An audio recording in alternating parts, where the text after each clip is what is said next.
जद दरबार मोहल्ला देवली ओ इरादा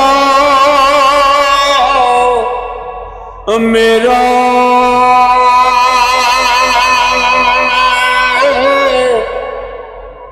सिफल दर्जे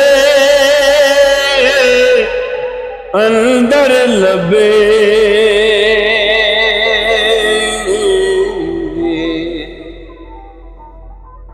अर्श मौला जे